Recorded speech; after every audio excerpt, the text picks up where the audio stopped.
इन trend Hindi और pride में आप सभी का स्वागत है।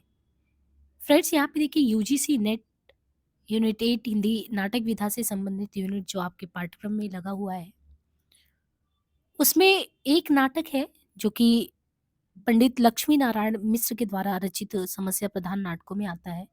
नाटक का नाम है सिंदूर की होली। दरअसल जो मिश्र जी हैं, ये नाटक विधा में अगर देखें, तो इन्होंने अपनी लेखनी 2 प्रकार के नाटकों में चला है, ऐतिहासिक नाटक में भी, समस्या प्रधान में।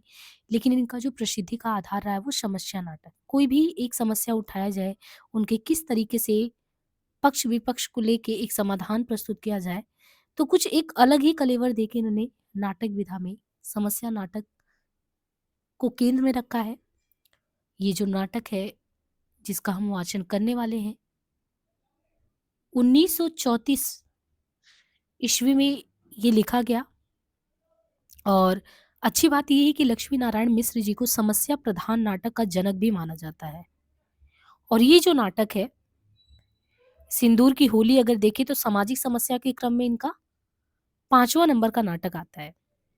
संपूर्ण नाटक आप देखेंगे तो 3 अंकों में ये नाटक विभक्त है। अंकों का विभाजन दृश्यों में नहीं किया गया है। खास बात ये है कि ये नाटक जो है 3 अंकों में विभक्त है, और ये तीनों ही घटनाओं को अगर देखें तो एक ही दिन की पूरी घटना है। क्योंकि आजकल जिस तरीके से एनटीए क्वेश्चन आपसे पूछ रहा है, आपको बहुत ही गंभीरता से ये बातें लेनी है कि क्या कहा जा रहा है। तो हमने ये बताया आपको कि ये जो नाटक है, एक ही दिन में घटा है, और सभी नाटक 3 अंक में है, दृश्यों में विभाजित नहीं है। इसके माध्यम से क्यों ये समस्या नाटक है, ये समझने की ज़रूरत है।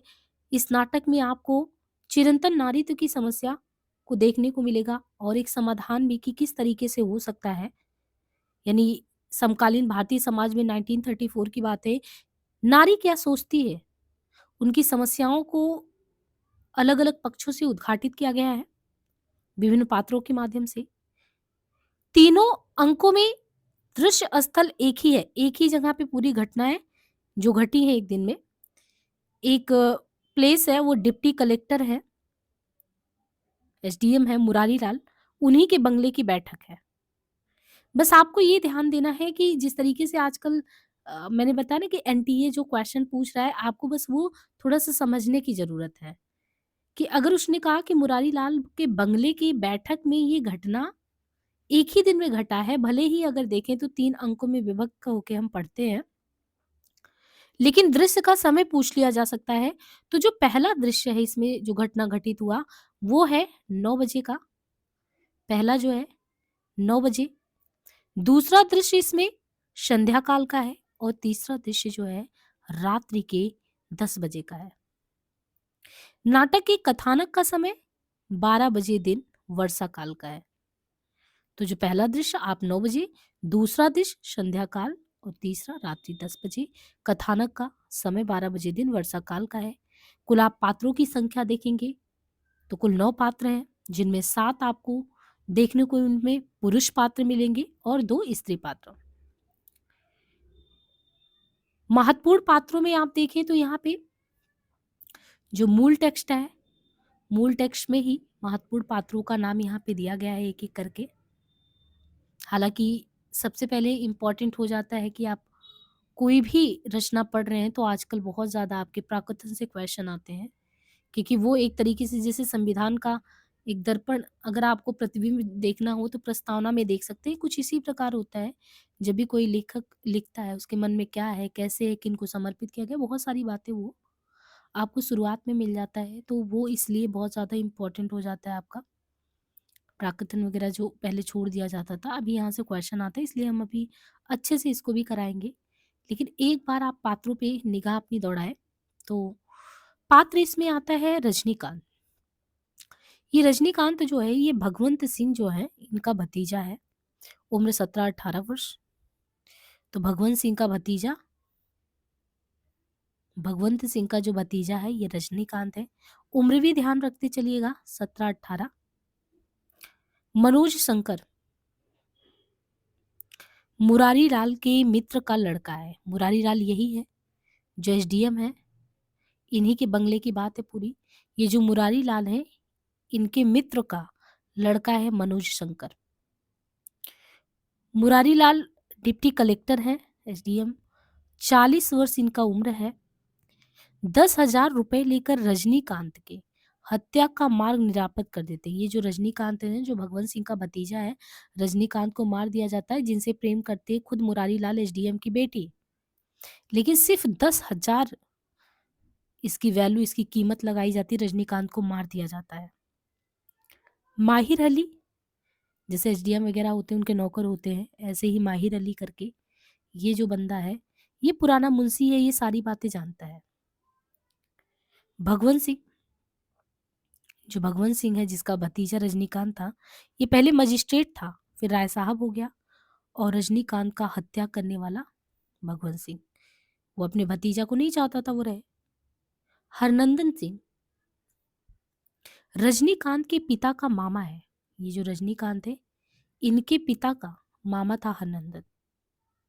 डॉक्टर,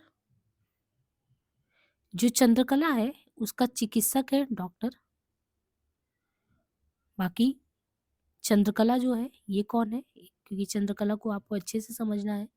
तो जो ये एसडीएम साहब हैं 40 वर्ष के, जिन्होंने 10,000 में रजनीकांत की मौत का सौदा कर लिया, वो अपनी बेटी को नहीं समझ पाए। तो ये जो चंद्रकला है ना, ये मुरारी लाल जो है एसडीएम साहब, इनकी बेटी है 20 साल की। नाम क्या है? चंद्रकला। नाटक की प्रमुख पात्रा है, और ये उसी लड़के से प्रेम करती है, रजनीकांत से, जो भगवंत सिंह का भतीजा, जिनको 10,000 के चक्कर में मार दिया जाता है। और ये बात मुरारी जानता है, भगवंत जानता है, और इनका मुंशी जानता है। चंद्रकला बहुत प्यार करती है रजनीकांत को, और मृत रजनीकांत के हाथों अपनी मांग में सिंदूर भरकर उसकी विधवा बन जाती बिना विवाह किए। यहाँ पे एक पात्र है मनोरमा, रूढ़िवादी सोच वाली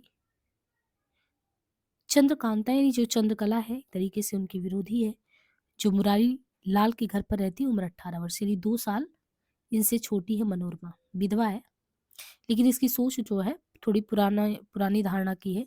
क्रांतिकारी सोच चंद्रकला का दिखेगा कि उसने सच्चा प्रेम किया था, तो प्रेम को जो है मरते दम तक अपनाया था। जिसका सबसे ज़्यादा घात उनके पिता को लगता है, जिन्होंने 10,000 में अपनी बेटी को नहीं समझ पाया और उसका सौदा कर दिया। खास बात ये है ना कि ये जो नाटक है सर्वश्रेष्ठ नाटक क्यों है समस्या नाटकों में। इस नाटक में एक चिरंतन नारी की समस्या को दिखाया गया, विभिन्न पात्रों को इस तरीके से रखा गया कि वैधव्य भारतीय समाज कैसे एक नारी को लेके कलंक के रूप में देखने की कोशिश करता है, जिसको हमारे पहले के लोगों में देखा होगा। जैसे राजा राम मोहन राय थे, उनकी भाभी सती हुई थी, तो उनके मन में ये बहुत हृदय विदारक स्थिति उत्पन्न हुई। फिर आप समाज सुधार के तौर पे देखते हैं कि हमारे यहाँ सती प्रथा का अंत वगैरह हो गया था। यहाँ पे विधवा पुनर्विवाह का समर्थन करते हुए भारतीय नारी की दिशा को दशा देने, जो दशा है उसको सुधारने के लिए एक दिशा देने का प्रयास किया गया है। कैसे मनोरमा 18 साल की ही उम्र में बिना देखे जो है वैधव्य का जीवन गुजार रही है। नाटक में चंद्रकला केंद्रीय पात्र है, जिसके द्वारा प्रणय और वैधव्य का संघर्ष वो भी दिखाया गया है। कुल मिला के ये जो है कथानक चंद्रकला डिप्टी कलेक्टर मुरारी लाल के माध्यम से समाज के उस दृश्य को भी दिखाया गया है कि अगर हर एक व्यक्ति जो भी है, जिसको जो काम दिया गया है वो सच से अच्छे से निभाए, तो मतलब एक तरीके से ना जो राजनीति का एक आप कह सकते हो कि सौदेबाजी चल रहा है मनुष्य की भावनाओं को मार के, वो बहुत सारी चीज़ें आपको देखने को मिलेगी। बहुत धैर्य से आपको पूरा नाटक जो है सुनना है। अब जितना भी देखिए चैनल पे कुछ नाटक तो हमने पहले ही करा रखा है, चंद्रगुप्त है, स्कंदगुप्त है, ध्रुव स्वामिनी है ना? ये सारे आप करते रहिए, बाकी जितना हो पाएगा एग्ज़ाम तक आपका जो है मूल टेक्स्ट के साथ करा देंगे। बस धैर्य से सुनते रहिए, तो और अपनी प्रतिक्रिया भी ज़रूर दीजिएगा कि आपको नाटक कैसे क्या समझ में आया, है ना? बाकी निबंध वगैरह जो भी चैनल पे कराया गया है, मतलब कुल मिला के जो भी आपको कराया गया उसका आप लाभ लेते रहें, और समय सापेक्ष मुझे जैसे-जैसे वक़्त मिलता रहेगा, तो हम ज़रूर आपसे चीज़ों को साझा करते रहेंगे। अब यहाँ पे देखिए प्राकृतन से क्वेश्चन बहुत आते हैं, ठीक है? यहाँ हमें ये ध्यान रखना है, प्राकृतन हूबहू हम पढ़ रहे हैं, जो इम्पोर्टेंट है उसको आपको बताते चलेंगे। कहते हैं कि हिंदी साहित्य के अन्य अंगों की भांति नाटक का अंग भी अभी तक कमजोर और शिथिल है। हिंदी नाटकों की शुरुआत एक प्रकार से कहाँ से हुआ? बाबू हरिश्चंद्र के समय से। शुरुआत तो इन्हीं के समय से हो गया और उन्हीं की समकालीन अगर देखें तो लक्ष्मण सिंह, प्रताप नारायण मिश्र, अंबिका दत्त व्यास, श्रीनिवास दास, बद्री नारायण चौधरी, उन सज्जनों ने देश को धार्मिक, नैतिक और सामाजिक परिस्थितियों पर इतना ध्यान उन लोगों ने दिया कि जीवन के दूसरे अंगों के सोचने अथवा प्रकाश डालने का उनको फिलहाल अवसर नहीं मिला। कहने का ये मतलब है कि उन्हें अवसर नहीं मिला। उनके नाटकों के विषय प्राय ऐसे थे जिनकी ओर सर्वसाधारण का ध्यान आकर्षित करना जरूरी था। चाहे आप अंधे, नगरी, भारत दुर्दशा, बहुत सारे नाटक हैं। इसी को ध्येय में रख के नाटक रचते गए लोग, जिनके द्वारा हिंदू जनता में स्वाभिमान, वीरता, धार्मिकता आदि के भाव उत्पन्न हुए। मद्यपान, मांसाहार, पाखंड, छूत, वेश्या, अनुराग, इनको जो दोष थी, घृणा जागृत की गई उसके प्रति। और कुछ आपने देखा मौलिक और अनुवाद वाली कृतियां भी रही, अनुवाद भी हुए और अनुवाद में आपको संस्कृत, अंग्रेजी और बांग्ला के नाटकों का अनुवाद भी देखने को मिला। भारतीय तो के समय से ही आज तक नाटक रचना उपयुक्त ढंग से होता ही रहा, लगातार और बढ़ भी रहा है। अब यहाँ पे कुछ लोगों का जिक्र किया गया है, यहाँ तक कि शेक्सपियर के नाटकों के आधार पर रचना करना हमारे नाटककारों का आदर्श हो गया। तो किसके, यहाँ पे आपको वो ध्यान रखना है कि शेक्सपियर का जिक्र आया है, उनके नाटक के आधार पर रचना करना हमारे नाटककारों का आदर्श हो गया कि कुछ उसी तरीके से जो है हम भी नाटक लिखते रहे, एक आदर्श बनाया गया। और इसी प्रवृत्ति को, इसी विशेषता को पारसी नाटक कंपनी और द्विजेंद्र लाल राय की कृतियों ने खूब दृढ़ और वेगवती बनाया। मतलब इन लोगों ने भी लिया शेक्सपियर वाला जो है, पारसी नाटक कंपनी भी और द्विजेंद्र लाल राय। हाँ, कुछ लोग संस्कृत शैली का अनुकरण करते रहे और आवश्यकता के अनुसार काट छांट कर उस पर भी ध्यान दिया। यहाँ तक कि स्वयं बाबू हरिश्चंद्र, और बाबू हरिश्चंद्र ही क्यों, नाटक में हम जयशंकर प्रसाद को देखते हैं, क्योंकि प्रसाद को हम नाटक के केंद्र में रखते हैं, प्रसाद के पूर्व बात करते हैं, प्रसाद के बाद बात करते हैं। फिर हास्य हो गया, उतनी तेज बढ़ा नहीं। वैसे जिस समय भारतेंदु के नेतृत्व में हिंदी साहित्य में नाटक बढ़ने लगे थे और हिंदी संसार में शेक्सपियर की आराधना हो चली थी, उसी समय यूरोप में शेक्सपियर का युग समाप्त हो रहा था। लगभग वही 1874 के आसपास इब्सन जो थे, इन्होंने यूरोप के नाटक साहित्य में क्रांति मचाना शुरू कर दिया। किसने? इब्सन ने। 20 वर्ष तक अपने नाटकों द्वारा उसने ऐसा आंदोलन किया और ऐसा आदर्श प्रस्तुत कर दिया कि जिसके कारण शेक्सपियर का प्रभाव क्षीण हो गया और इस नए युग का शुरुआत हुआ। इब्सन जो थे ये पुरानी परिपाटी को कैसे लिखते? काल्पनिक, मिथ्या और विचार शून्य मनोविकारों का कृत्रिम उद्गार समझना। यानी इब्सन जो थे, पुरानी परिपाटी जो था उनको काल्पनिक, मिथ्या और विचार शून्य, मतलब कि उसमें कुछ भी नहीं ऐसा मानते थे। वो कहते कि केवल ये मनोविनोद के लिए ही काल्पनिक रचनाएं करना, जिनका जीवन से वास्तविक संबंध नाम मात्र के लिए ही था, उन्होंने व्यर्थ ही नहीं किंतु हानिकारक समझा। यहाँ आपको नेचर समझ लेना कि इब्सन को लगा कि ये सब व्यर्थ की चीजें हैं, जनजीवन से जोड़ के देखो। इब्सन ने मनोरंजन को बहुत ही गौण और प्राकृतिक जीवन की समस्या का प्रधान अंग माना। तो फिर इब्सन क्या सोच के चाहते थे कि अगर लिखा जाए तो कुछ ऐसा लिखा जाए?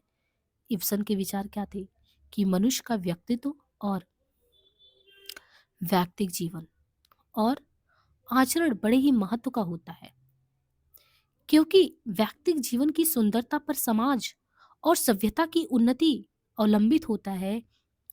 उसकी धारणा ये भी थी कि सबसे शोचनीय और संहारक प्रवृत्ति वो है जो प्रेम की अवहेलना और तिरस्कार करने वाली या दबाने वाली हो।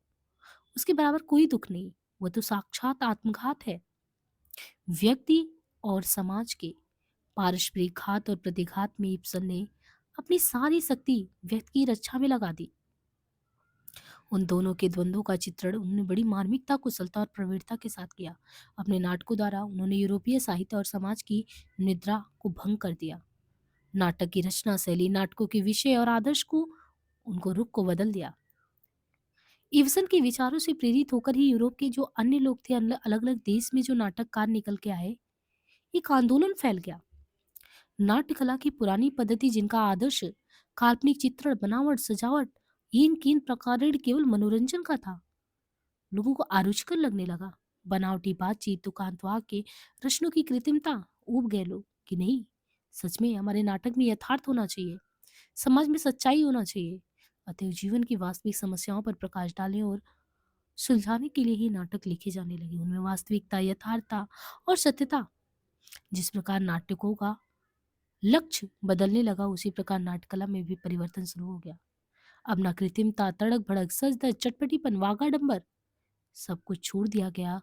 स्वाभाविकता, सरलता, तत्वानुसंधान, लोग उस तरफ बढ़ने लगे। परिणाम ये हुआ कि नए ढंग की नाट्यशालाएं और रंगमंच बनने लगे। यह आंदोलन फ्रांस में आतवान और रूस में स्टेनिलावस्की ने जोरों के साथ लिया।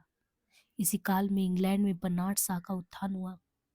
उसने भी नैसर्गिक जीवन और ईश्वरीय राह का तारतम्य समझने और समझाने में उनका सामंजस्य स्थापित करने का प्रयास किया। उनके नाटकों में भी रासायनिक, सामयिक समस्या और सामूहिक अथवा व्यक्तिगत प्रश्नों पर जोर दिया गया।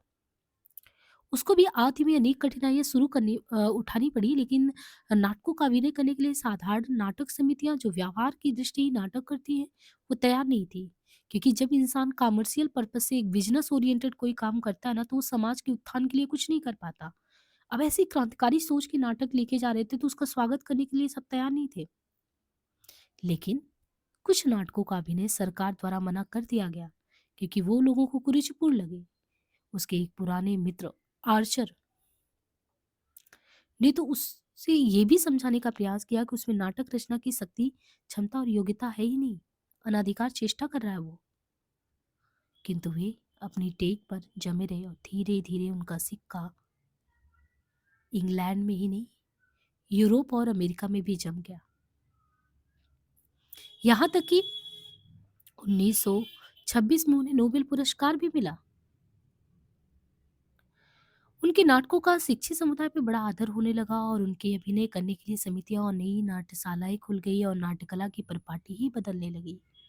गत यूरोपीय महासमर के कारण जनता की रुचि में कुछ परिवर्तन हुआ और विकार उत्पन्न हो गए, किंतु इस पर इब्सन, बर्नार्ड शा आदि का प्रभाव शिक्षित समुदाय पर वैसा ही जमा रहा। पाश्चात्य देशों की इस विशेषता का हमारी साहित्य पर प्रभाव पड़ना जरूरी है। जो अच्छी चीजें हैं वो तो होनी ही चाहिए ना हमारे पास। यूरोपीय ढंग की शिक्षा, आवागमन और विचार विनिमय की सुगमता के कारण साहित्य में आदान प्रदान और व्यापकता बहुत बढ़ गई है। हिंदी साहित्य के प्रत्येक अंग पर यूरोपीय प्रभाव पड़ रहा है। नाटक और नाट्यकला उससे बची नहीं है। नवीन शिक्षा और दीक्षा के कारण शिक्षित समुदाय सतर्क मननशील हो रहा है, बुद्धि तत्व का प्रधान होता जा रहा है। अतएव उन नाटकों का जिनमें बुद्धि तत्व, नैसर्गिकता, स्वतंत्रता आदि गुणों का समावेश है, उत्तरोत्तर ग्राह्य और आदरणीय होना अवश्यंभावी है। कपोल कल्पना, कृत्रिमता, आडंबर, पाखंड और खोखले आदर्शवाद, ये सब तो आधुनिक शिक्षा समुदाय के मानसिक, आध्यात्मिक और नैसर्गिक दृष्टा की शांति कदापि नहीं हो सकते, चाहे वे कितने ही सुंदर और मनोरंजक क्यों ना हो। प्राकृतिक जीवन का मानसिक प्रकाश में अनुसंधान करना और जीवन को तदनुसार नियंत्रण करना ही तो इस युग का ध्येय हो रहा है। रूढ़ियों की जंजीरों को, चाहे वे लोहे को हो या सोने के, चाहे उन पर धर्म, समय, समाज आदि, यही तो है बेड़ियां समाज के लिए। धर्म है, समय है, समाज है, अतीत है, उसकी छाप क्यों पड़नी चाहिए? तोड़ना और साहित्य एवं समाज की स्वतंत्रता और नैसर्गिकता की नींव पर रचना करना ही तो आधुनिक शिक्षित समाज का प्रयास और लक्ष्य होना चाहिए। प्राकृतिक, नैसर्गिक, स्वतंत्र और अप्रतिबद्ध जीवन की प्राप्ति ही नवीन युग का आदर्श है। ये आदर्श काल्पनिक नहीं है। इसमें प्रकृति की तथ्यता, सत्यता और मानुषिक जीवन की वास्तविक अनुभूति का अपार कोश संचित है। अतः इसका भविष्य आशामय और मंगलमय होगा। संभव है कि कुछ लोग इस मत को स्वीकार न करें, उनको भयावह और नासक समझे, उन्हें इसमें अनियंत्रित स्वतंत्रता का तांडव नृत्य दिखे, किंतु संसार चक्र की गति इसी ओर है। जगन नियंता इसी ओर संसार को ले जा रहा है। बुद्धि उसका समर्थन कर रहा है और प्रकृति उसको उत्तेजना दे रही है। भविष्य में इसका क्या परिणाम होगा, इसको कौन कह सकता है, किंतु अभी तो उसका मार्ग प्रशस्त और उज्जवल दिखाई दे रहा है। प्रस्तुत नाटक के रचयिता श्री लक्ष्मी नारायण जी भी इब्सन, बर्नार्ड शा आदि प्रमुख नाटककारों के विचारों और भावनाओं से प्रेरित होकर हिंदी नाट्य साहित्य में नवीन धारा का प्रचार करने की चेष्टा कर रहे हैं। अपने पूर्व प्रकाशित नाटक मुक्ति का रहस्य की भूमिका में उन्होंने अपने विचार जोरदार शब्दों में स्पष्ट किए। आप कहते हैं कि बुद्धिवाद किसी तरह का हो, किसी कोटि का हो, समाज हो या साहित्य का, हानि नहीं है। क्योंकि इन्होंने और भी लिखे थे, उसमें इन्होंने इनके संबंध में ये बात बताया गया है। तो कहते हैं किसी कोटि का हो समाज या साहित्य की हानि नहीं कर सकता। हिंदी के समालोचकों को लक्ष्य करके आप लिखते हैं इन दिनों हमारे समालोचक क्या है कि कला के भीतर सबसे पहले ये खोजने लगते हैं कि इन चीजों में लोक हित का उपदेश या सदाचार की व्याख्या कहाँ पर किस रूप में है। किंतु इन बातों से कला का क्या संबंध? कलाकार इस तरह का उपदेशक तो नहीं है। वो जो कुछ भी कहना चाहता है उसके निजी प्रयोगों की बातें, क्या होना चाहिए क्या नहीं, इन बातों का सवाल तो यहाँ नहीं उठता। यहाँ तो जो है अनंत सहानुभूति, जिसकी एक एक नज़र में कल्याण की दुनिया बसती चलती है। इसलिए जिंदगी की कोई भी संकीर्ण परिपाटी, धर्म या सदाचार की कोई भी निश्चित कसौटी, साहित्य और कला की कोई भी प्रभावशाली व्याख्या आंखें मूंद कर स्वीकार कर लेना, यही नहीं कि व्यक्तिगत विकास में बाधा डालेगी, एक प्रकार से घातक भी होगी। ये बातें ठीक है, किंतु इनको व्यवहारिक बनाने में अनेक उलझने और कठिनाइयां भी हैं। युवक मिश्रा जो भी उनका अनुभव करते हैं, जैसा कि इनके उपयुक्त भूमिका से लगता है, इन समस्याओं का हल करना सरल काम नहीं है। समस्या हल करना चाहते हो, वैसे तो कोई आशा नहीं कि भविष्य के लिहाज से तो आक्रांत भी है।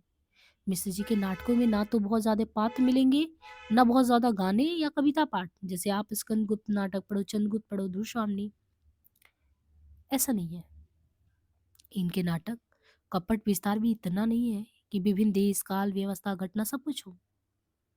आधुनिक यूरोपीय शैली के अनुकूल इनमें गिने चुने आवश्यक बात, व्यापार सुसंगत नियंत्रित, कुछ शुरू के नाटकों में कहीं कहीं अनावश्यक बातों के विस्तार का दोष, किंतु वो सब धीरे धीरे जा चुका है।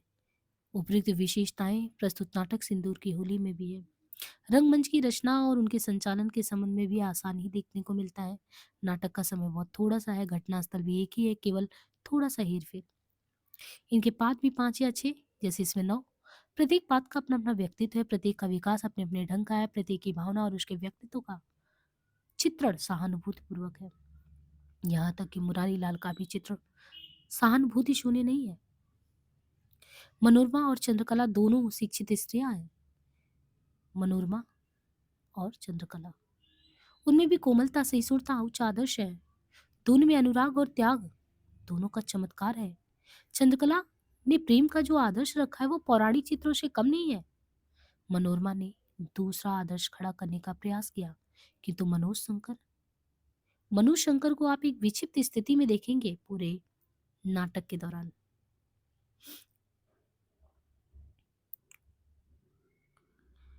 इन दोनों चित्रों का सूक्ष्म भेद नाटक रचयिता ने चंद्रकला के द्वारा कहलवा दिया है। तुम्हारी मजबूरी पहले सामाजिक फिर मानसिक हुई, मेरी मजबूरी प्रारंभ से ही मानसिक हो गई। दूसरे अंक में मनोरमा और मनोज शंकर का, और तीसरे अंक में चंद्रकला और मनोरमा का वार्तालाप है। तो पूरा नाटक आपको ध्यान से सुनना है। मिश्र जी का प्रयत्न सर्वथा सराहनीय है। उनका ये प्रस्तुत नाटक कलागत प्रौढ़ता और विवेक का द्योतक है। संभव है विशेष छानबीन करने पर किंचित दोष आपको दिख भी पड़े। इसके लिए तो इन्होंने लिखा है, एको ही दोष गुणों से निपाते निमज तो तोंतः क्रीड़ा दिस्वांस किया, और इसलिए इनकी रचनाएं हमारे समक्ष आदरणीय है। नाटक साहित्य में वो युग प्रवर्तन करना चाहते हैं, अतिदर्थ एवं उनका स्वागत करते हैं और आशा करते हैं कि हिंदी संसार भी उनकी कृतियों का आदर करेगा, उनके उत्साह को बढ़ाकर उनको अपने आदर्श की प्राप्ति में और हिंदी साहित्य की श्रीवृद्धि में सहायता देगा। और यहाँ पे राम प्रसाद त्रिपाठी, इनको ध्यान रखिएगा कि भूमिका से संबंध में किसका नाम है, और लास्ट में ये कहाँ से, प्रयाग विश्वविद्यालय 1934। पात्र के संबंध में हमने पहले ही बात कर लिया था। 3 एक ही दिन का नाटक है और बहुत ज़्यादा भी बड़ा नहीं है, आराम से सुनिए। समझाने में हमें समय लग सकता है, धैर्य बांध के आप सुनिए। और कोई कम से कम कमेंट में ऐसा नहीं रिएक्ट करेगा कि बहुत ज़्यादा हमने टाइम ले लिया। भाई उसके लिए बहुत से चैनल हैं, आप उनको आधे घंटे में भी ख़त्म कर सकते हैं। मुझे तो जितना समय चाहिए मैं उसके ही अकॉर्डिंग कराऊँगी।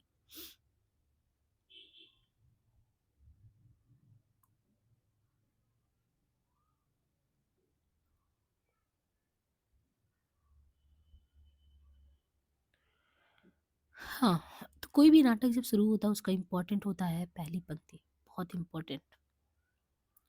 बरसात का दिन, प्राय एक पहर दिन चढ़ चुका है, लेकिन आकाश में घने बादल होने के कारण मालूम हो रहा है अभी सवेरा हो रहा है। तो यहाँ से आप इमेजिन करिए कि नाटक शुरू हो रहा है, बरसात का दिन है। एक पहर दिन चढ़ भी चुका है, लेकिन आकाश में ऐसा कोई घना बादल है ना, तो ऐसा लग रहा है कि अभी भी जस्ट सवेरा हो रहा है। डिप्टी कलेक्टर मुरारी लाल का बंगला, बंगले में सामने की ओर एक बड़ा कमरा है। इमेजिन करो, डिप्टी कलेक्टर मुरारी लाल का बंगला है। एक बंगले में अगर देखें तो आपको क्या देखने को मिलेगा, हम आपको थोड़ा सा इमेजिनेशन से पढ़ाते हैं ताकि आपको चीज़ें याद हो जाए। ठीक है, हाईलाइट तो हम बाद में कर लेंगे। हाँ, क्योंकि आपके जहन में ये नाटक उतारना बहुत ज़रूरी है। इमेजिन करिए, एसडीएम का एक बंगला है और बंगले में सामने की ओर एक बड़ा कमरा है।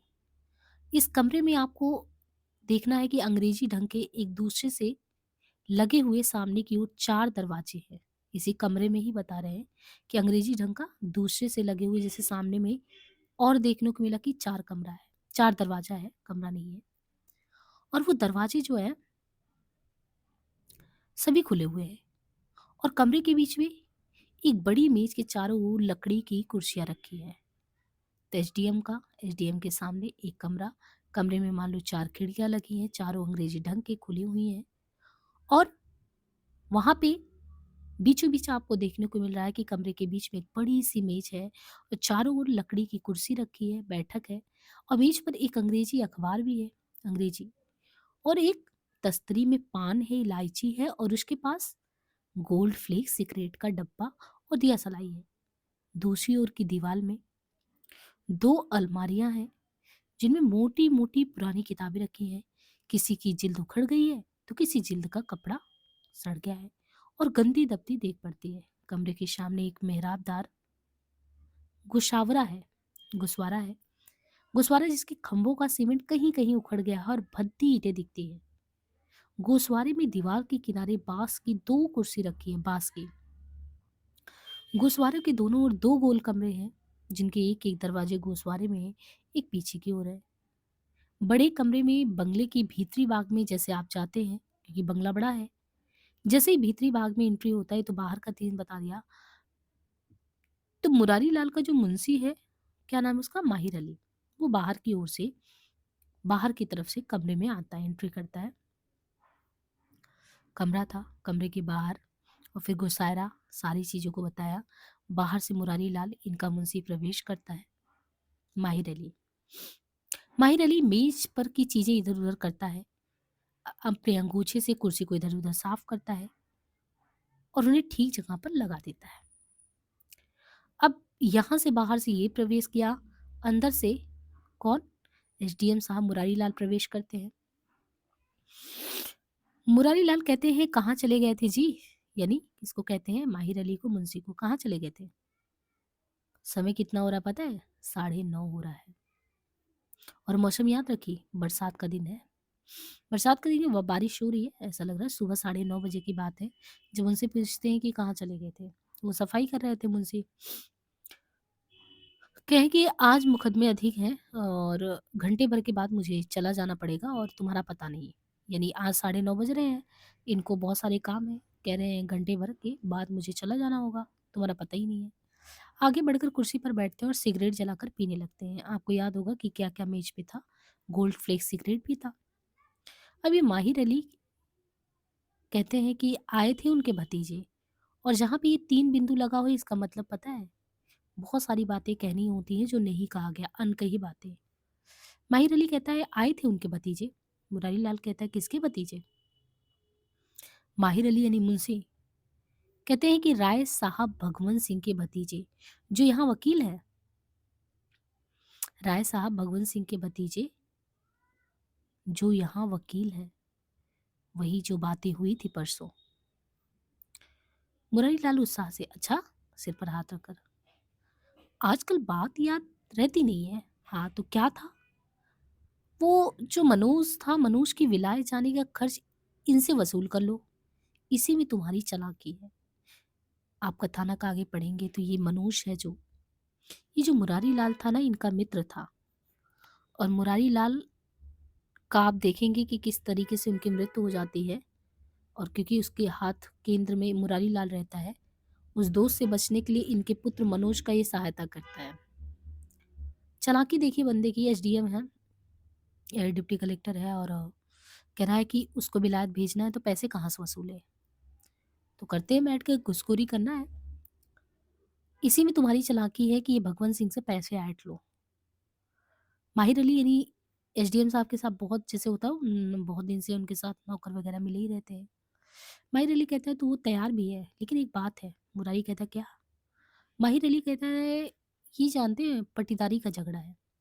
उस दिन जो लड़का आपसे मिलने आया था, जिसकी उम्र वही वही 17-18 साल, उसके बाप को मरे अभी साल भर हो रहा है। कितना? साल भर।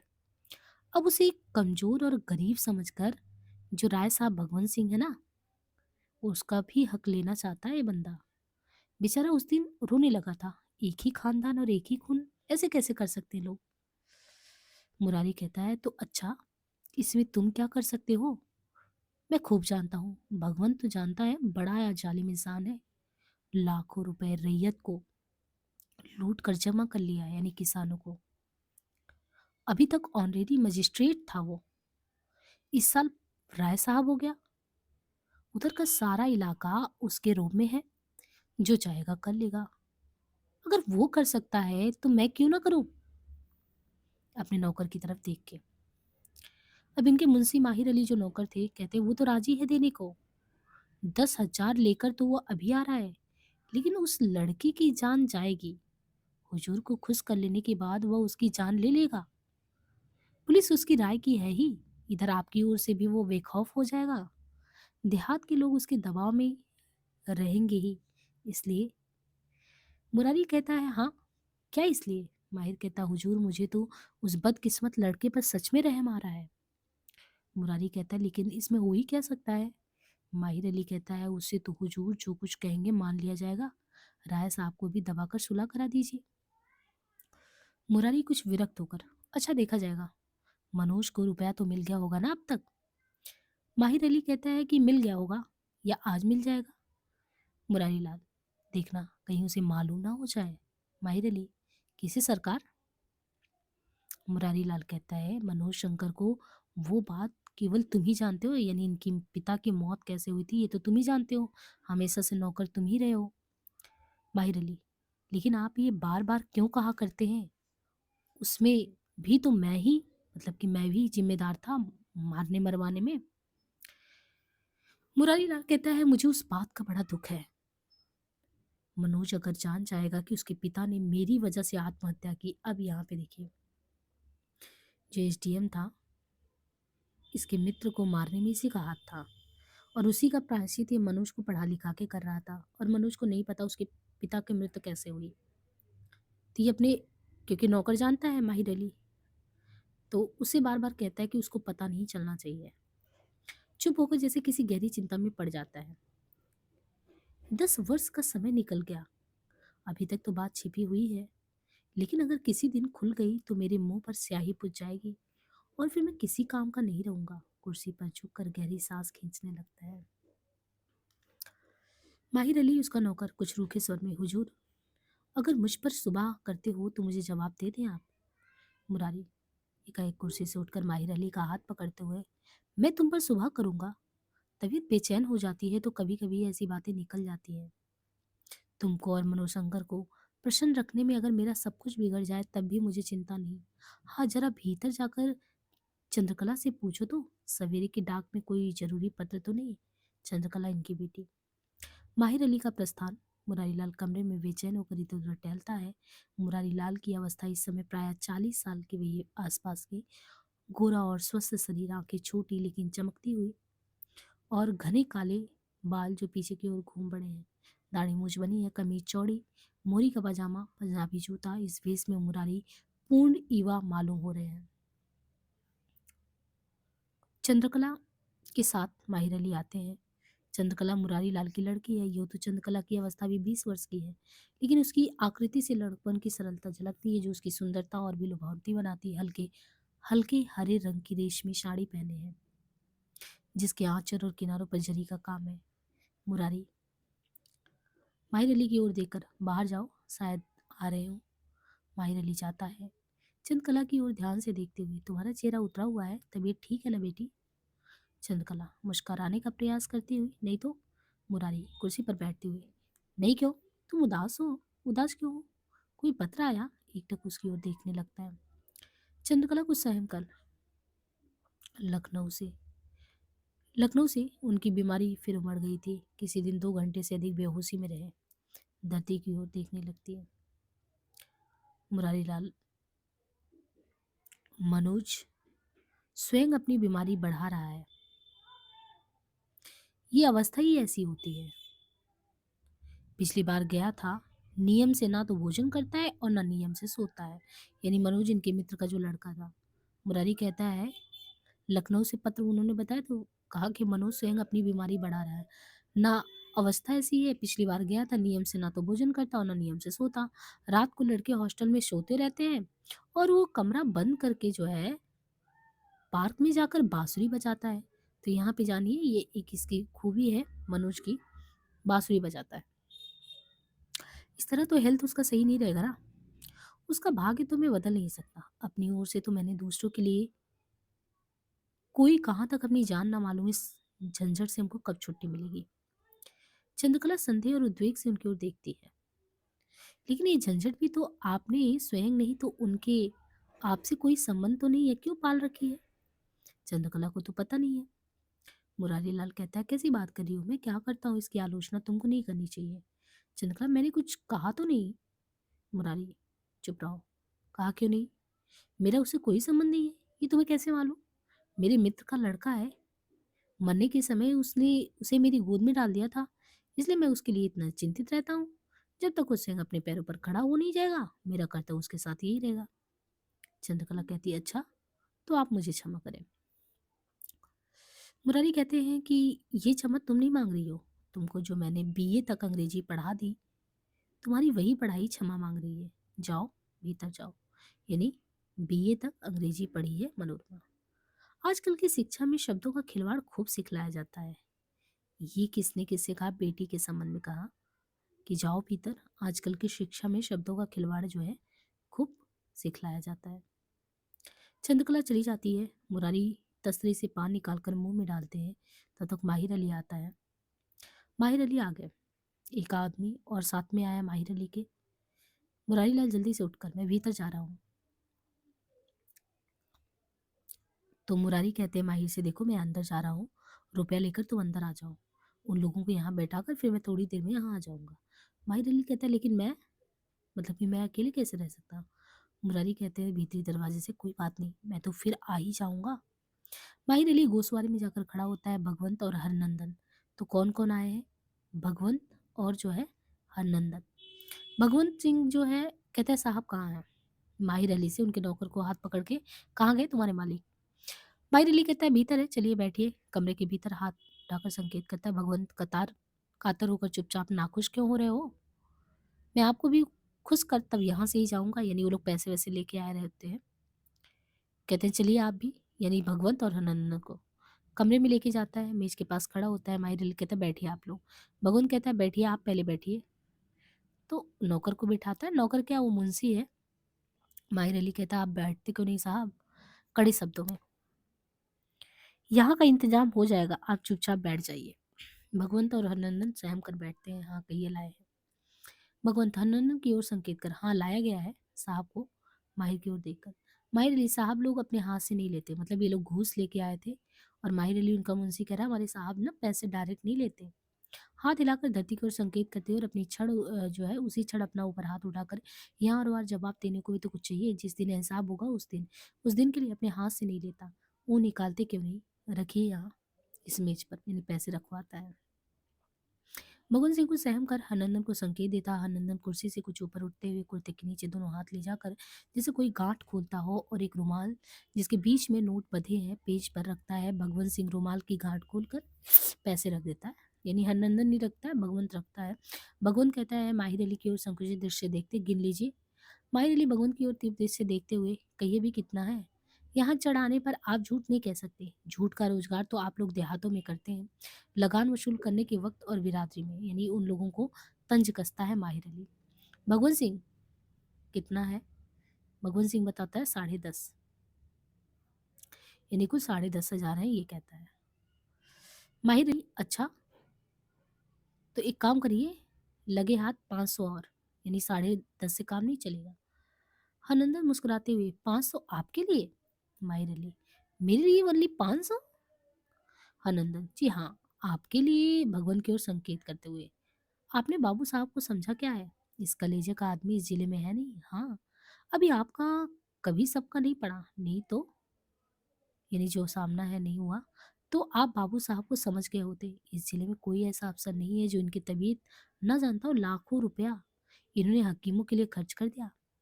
माहिर अली की तरफ देखते हुए मुस्कुराने लगा। माहिर अली को सोचकर, अच्छा वो अलग कर दीजिए। हनंदन जो है 5 नोट निकाल कर अलग रख देता है। भगवंत सिंह 100-100 के। भगवंत सिंह जो है यहाँ पे 100-100 के 100 हनंदन की ओर देखता है।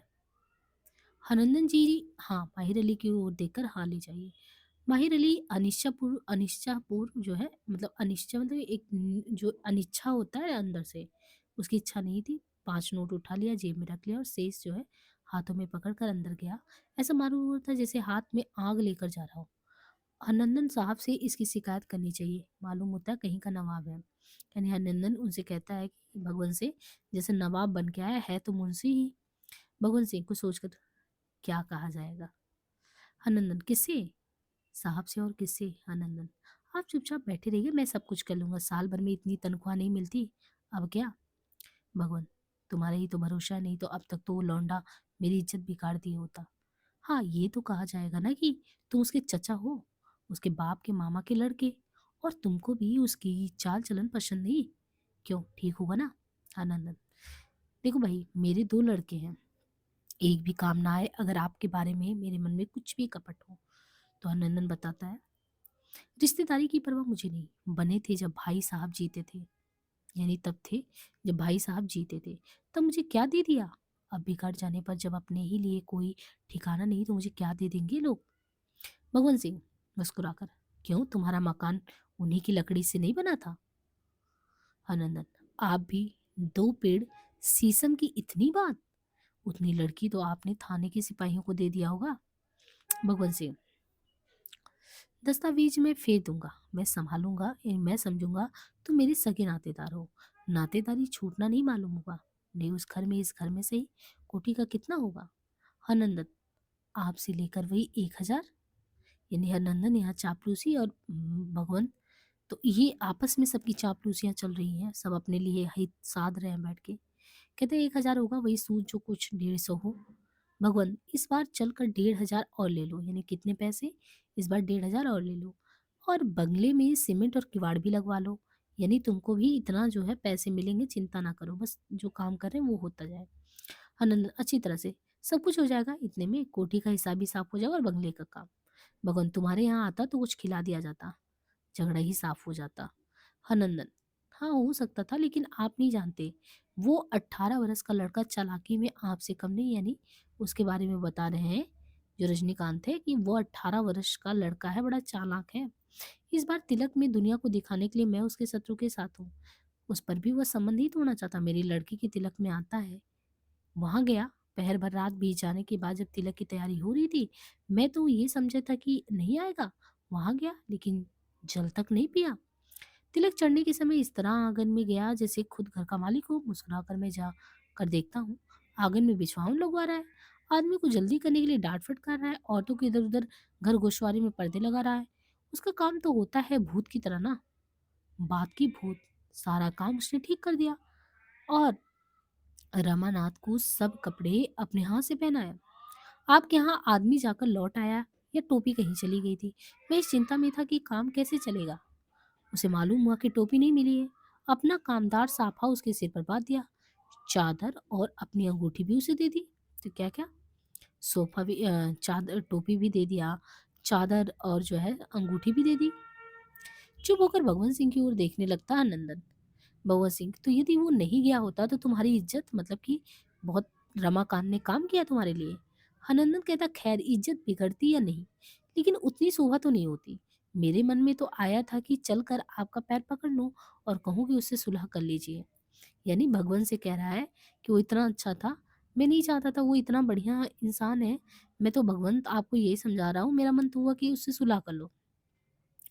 भगवंत सिंह कहता, हूँ तो अभी भतीजे का मोह बना हुआ है, यानी तुम्हारे अंदर भतीजे का मोह बना हुआ है कि रमाकांत अच्छा है, उसके साथ गलत नहीं होना चाहिए। मैं उससे सुलह करूंगा, यही कहने के लिए कि मजबूर होकर उन्हें सुलह करनी पड़ी। मैं रगड़ कर मार डालूंगा उसे। अब देखिए क्या बोल रहा है भगवंत कि मैं मार डालूंगा कोई रगड़ कर। उसके बाप से 15 वर्ष बड़ा हूँ। किसके किसके बाप से ये कह रहा है? रमाकांत के बाप से भगवंत कह रहा है मैं 15 साल बड़ा हूँ। इस लड़की के साथ मैं सुलह करूंगा? मेरा कोई लड़का हुआ होता ना तो उसकी उम्र का मेरा पोता होता। पट्टीदार और दाल तो गलाने की चीजें होती। तो क्या बोलता है? इंपॉर्टेंट पंक्ति है, जो पट्टीदार है और दाल है ये गलाने की चीज होती है। दाल गल जाने पर मीठी होती है और पट्टीदार गल जाने पर काबू में रहता है। तो ये सोच है इसको, पट्टीदार को लेके इतनी घृणा है इसके मन में, जो इसने जो है भगवंत ने हरनंदन से कहा। अपनी जिंदगी में 2 लाख रुपए की जमीन मोल ली मैंने और 1 लाख रुपए नगद जमा किया। उसकी मजाल कि वो मेरा जवाब देगा। आनंदन, अरे लड़कपन है, साल भर भी नहीं हुआ घर का, मालिक मरा है, यानी उसका पिता जो है नहीं रहा।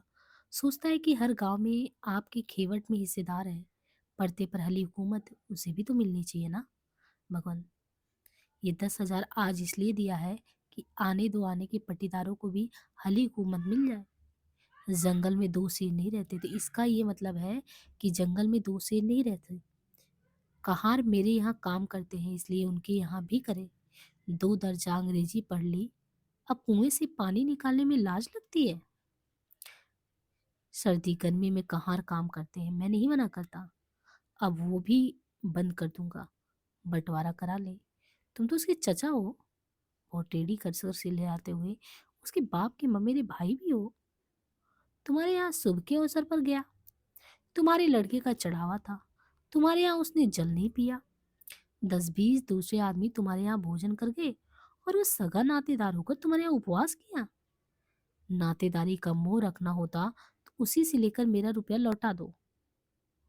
यानी इन्होंने कहा, ये जो आए हुए क्या नाम भगवान हरनंदन को कह रहे तुमको बहुत नातेदारी का मोह चढ़ा है ना रमाकांत को लेके, तो एक काम करो तुम मेरे रुपए लौटा दो, लेकिन वहां तो नमक तेल का भी ठिकाना नहीं है, और नहीं तो चुपचाप मुझसे लेकर औरों को दे डालो और जिस तरह से मैं कहता हूँ यानी मारने की उसको मरवा दो। हरनंदन डर गया। मैं तो सब तैयार हूँ सब तरह से, और मेरे यहाँ वो आएगा नहीं, नहीं तो भोजन में नहीं आया था तो जरूर खाना खाता। भगवंत सिंह हनन के कंधे पर हाथ रखकर धीमे स्वर में, कुछ नहीं, जिस दिन तुम उसे स- संख्या दे दो उसी दिन, हाँ उसी दिन तुम्हारे दरवाजे पर हाथी बधवा दूंगा। दुनिया में सब कोई अपना अपना ही देखता है, तो ये कहता है दुनिया में सब कोई अपना अपना देखता है। हनन का चेहरा पीला पड़ गया क्योंकि उसको मारने की तैयारी चल रही थी, मरवाने की। मुरारी का प्रवेश होता है। भगवंत सिंह और हरनंदन कुर्सी छोड़ देते हैं। मुरारी आगे बढ़ते हुए हाथ उठाकर, बैठे रहिए। उन दोनों से बारी बारी तनिक तनिक सा हाथ मिलाकर कुर्सी पर बैठते हैं। राय साहब यानी हनुमान जो है वो भगवान भगवान का प्रमोशन राय साहब का हो गया था ना, इसलिए उन्होंने जो एसडीएम साहब है, बोले राय साहब बैठिए आप। हनन की ओर संकेत करके कि आपका परिचय मतलब आप कौन है। भगवंत सिंह कहता है, भगवंत सिंह बताता है कि आप मेरे मामू के लड़के हैं। इनको हनंदन को कि मामा के लड़के हैं। मुरारी कहता है आप लोग बैठ जाएं। आपके सगे मामू के लड़के हैं? नंदन की ओर देखते हुए भगवान, जी हुजूर, एक तरह से बिल्कुल सगे। मेरे एक चचेरे भाई के जो केवल 4 पीढ़ी का अलग मेरे दादा और उसके दादा सगे थे।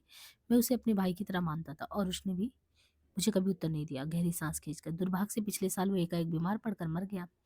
अवस्था में भी मुझसे 15 साल छोटा ही था, यानी रमाकांत के पिता की बात। उसका मरना तो मेरे लिए चुप होकर देखने लगे। मुरारी, परिवार का योग्य व्यक्ति मरता है तो ये तो मुरारी कहते हैं भाई सहानुभूति के लिए कहते हैं कि देखो परिवार का योग्य व्यक्ति मरता है, दुःख तो होता ही है, लेकिन कोई करे तो क्या? संसार में कोई भी पूरे तौर पे सुखी तो रहने पाता नहीं है, यही संसार की लीला है। अभी तो पता ही नहीं है कि मरवाने की बात चल रही है। फिर आगे देखते हैं, भगवान कहता है विरक्ति के स्वर में, एक लड़का है वही करीबन 17-18 साल का। मुरारी, अभी तो वो पढ़ता होगा, 17-18 का है। भगवान जी नहीं, आपने उसे देखा होगा, अदालत में उसी ने मुझे परेशान कर दिया। बराबर ठाट बाट के साथ रहता है, घर में खाने का ठिकाना भी नहीं है, अंग्रेजी पिसन बनाकर घूमता रहता है, वेनिफिकेशन में एक नंबर का हमारा है। मुरारी, हाँ साहब। मुरारी कहते हैं हाँ साहब रहता तो है बड़े ठाट से, और उसकी शिकायत भी मैं सुन चुका हूँ। अभी कई दिन हुए वो वहाँ के एक थानेदार कह रहे थे दौरे में कानूनगो ने भी कहा था। आनंद की ओर देखकर, आप उसे समझा क्यों नहीं देते? आप तो उसके संबंधी यानी मामू हैं। भगवान, पूछ लो हुजूर इन्हीं से, ये तो उनके विरुद्ध नहीं कहेंगे। मैं तो खैर इन दिनों उनका शत्रु हूँ, उनके बाप से मुझसे सब लोग जानते हैं। कैसे नहीं भी, कभी किसी तरह की शिकायत हाकिमों तक नहीं पहुंची। मुरारी मुस्कुराकर, हाँ उसके बाप का नाम रमापति था ना? हरनंदन, हाँ आप सही तो कह रहे हैं, रमापति ही तो था। मुरारी, लेकिन उनसे भी तो आपसे नहीं पटी, वो मुसम्मात वाला मामला जिसके वारिश वो थे, और वो आपके बीच में हाई कोर्ट तक लड़ते गए, जिसमें वे मुसम्मात के वारिश करार दिए गए थे। भगवान सहम कर, जी हाँ वो तो हक का मामला था। मुरारी मुस्कुराकर, आपको पहले नहीं मालूम था कि वारिश कौन है? आप या वे, क्यों? आप लोग तो प्रतिष्ठित वंश के हैं ना, आप लोगों को तो आपस में ही समझ लेना चाहिए। भगवान सहम कर, जी हाँ। मुरारी हरनंदन से कहते हैं क्यों नहीं, आप उस लड़के को समझा देते, यानी मामू है तो आप रमाकांत को समझा दे। आनंदन असमंजस के साथ, हुजूर मैंने कोशिश तो की लेकिन वो लड़का मानता ही नहीं, मैं तो इधर साल भर से उसके घर भी नहीं गया, मेरा विश्वास ही नहीं रहता। मुरारी भगवान से, वो चाहता क्या है? भगवान, वो हुजूर गांजा पीता आवारा हो गया है। मुरारी, बस, उसने आपका क्या बिगाड़ा है? बड़े घरानों में ऐसे लड़के भी पैदा हो ही जाते हैं, लेकिन किसी तरह निभाना ही तो पड़ता है, उसकी बुराई तो आपको छिपानी चाहिए, इसमें आपकी भी तो बुराई है। आनंदन, हुजूर लगानबंदी कर रहा है, बाजारों में कपड़े की होली चलाता है। मुरारी, इसकी फिक्र सरकार खुद कर लेगी, आप क्यों चिंतित हैं? भगवान घबराकर, सरकार मैं तो उजड़ रहा हूँ। मुरारी, लेकिन मैं नहीं समझता उसके गांजा पीने से तालाबंदी से आपका क्या उजड़ रहा है? भगवान, इस साल मेरे लगान नहीं वसूलो। मुरारी, और जमींदारान तो है, अपनी वसूली भी उसने छोड़ी दी। भगवान, सरकार सिर्फ मेरी लगान बंद कर रहा है। मुरारी को सोचते हुए आनंद के ओर संकेत, आप कृपा करके बाहर तो जाइए, यानी उनको बोलते हैं कि मैं इनसे बात कर लेता हूँ, आप जाओ। हरनंदन चला जाता है। राय साहब से कहते हैं, राय साहब जी भगवान जो है कहता है जी। मुरारी कहता है लड़का है और आप बूढ़े हुए। जी। मुरारी, आप खुद विचार कर लीजिए। भगवान कहता है मेरी इज्जत बिगड़ गई सरकार, हली हुकूमत सब बंदे हैं, अब या तो वो नहीं या मैं नहीं, यानी या तो वो नहीं रहेगा या तो मैं नहीं। मुरारी चौंक जाता है, आप खून करना चाहते हैं? भगवान, मैं चाहता हूँ उसका हाथ पैर टूट जाए, उसे याद रहे। मुरारी, आप कहिए मैं उसे समझा दूँ, डरू दूँ, डरा दूँ, धमका दूँ, डर जाएगा, आपके रास्ते में रोड़ा नहीं अटकाएगा। भगवंत हुजूर घबरा कर उनकी ओर देखते हुए, मुरारी परेशान ना होइए, मुझे इतना मौका दीजिए, मैं उसे समझा दूँ। भगवंत कांपती हुई आवाज में, लेकिन हुजूर, घबरा कर उनकी ओर देखता है, फिर धरती की ओर देखने लगता है। मुरारी चौंक कर, क्या क्या हो गया आपको? भगवान आपते हुए, अब क्या हो सकता है हुजूर? कातर दृष्टि से उसकी ओर देखते हुए। मुरारी तीव्र दृष्टि से उसकी ओर देखते हुए, अरे कांप क्यों रहे हो? तुम्हारी तरह का व्यक्ति मेरे देखने में नहीं आया, नाहक उस लड़के की जान लेना क्यों चाहते हो? तुम्हारे वंश में पैदा हुआ है, अभी उसके बाप को मरे साल भर हो रहा है, तुम्हारी तबीयत तो शैतान की, तुम समझौता करने को भी तैयार नहीं। भगवान, हाय राम, उठकर उनके पैरों पर गिरते हुए, आप क्या कर रहे सरकार? अब तक तो जो होना तो हो चुका होगा। मुरारी चौंक कर, क्या हो गया होगा? भगवान, अब तक तो मारा गया होगा हुजूर। मुरारी, मारा गया होगा? कैसे मारा गया होगा और क्यों? उस दिन हुजूर ने कहा था। मैंने मैंने क्या कहा था? क्या कहता है बेईमान? मैंने कहा था पटीदारी के मामले में अपने भतीजों को मार डालो, खून करने को मैंने कहा था। भगवान जोर से सांस लेकर, अब तो हो गया ना सरकार, अब क्या होगा? जो कुछ कहा जाए मैं हाजिर हूँ। मुरारी, क्या हाजिर हो? भगवान जितना आज दिया है उतना और, मतलब 10:30 तक दिया है और भी दे देंगे।